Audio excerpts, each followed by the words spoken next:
Good afternoon, ladies and gentlemen. I am DeAndre Harris. To begin, majority of you know that freedom of speech has been instilled in the core values of the United States. The ability to get one's personal message to reach the world has exponentially increased over the last decade. With social media, freedom of speech has become an essential exercise for the common everyday American. Social media provides a platform for the user to say what they feel at any given moment of the day. This same platform enhances the freedom of speech for all Americans, allowing them to speak as freely as possible with little to no consequence. However, with that freedom comes missteps with users such as false headlines, doctored posts, and fake news. Although social media, television, and the news present themselves as if they are all inclusive and meant for everyone, there have been occasions where a person's speech has been silenced. For the first time recently, the social media silenced the speech of the leader of the free world just before his departure as president. His social media accounts were restricted due to his lack of integrity in sharing publicly. Whilst half of America was relieved, this begs the question, do we really have freedom of speech? Social media is a melting pot of countless opinions and various leaders in thought, all speaking freely along with their supporters. The intent of invoking free speech was for the government to ultimately be held accountable by the very people being governed. This core value incites the start of the Democratic Party and the original political party better known as the Democratic Republican Party.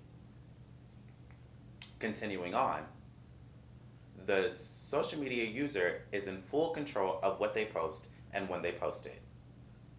All social media platforms have an agreement or disclosure that all users must adhere to prior to usage. The companies monitor all accounts in order to provide a safe space for all of its constituents.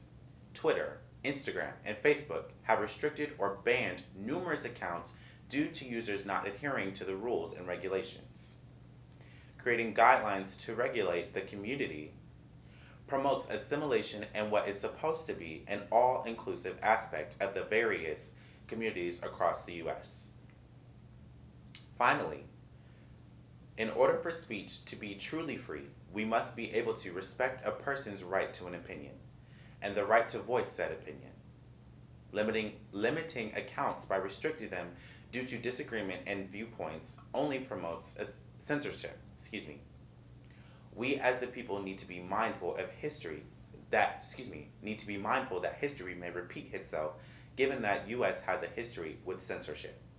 The audience must listen effectively, or in this case, social media users must listen effectively and choose to ignore what they disagree with, limiting how much of the person's views they see.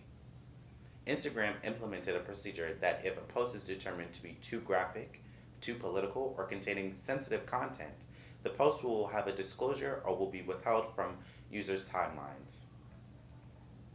In conclusion, freedom of speech is subjective to the individual's discretion, thus rendering the speaker responsible for their words. Speech is truly free when it is spoken rather than posted. When spoken, the words come straight from the source itself rather than going through separate channels and becoming a misconstrued and ultimately becoming a completely different message than the original. In order for speech to be truly free, we must be able to respect a person's right to an opinion and the right to voice said opinion. In the words of social critic and political activist Noam Chomsky, if we do not believe in freedom of speech, for those we despise, we do not believe in it at all. Thank you.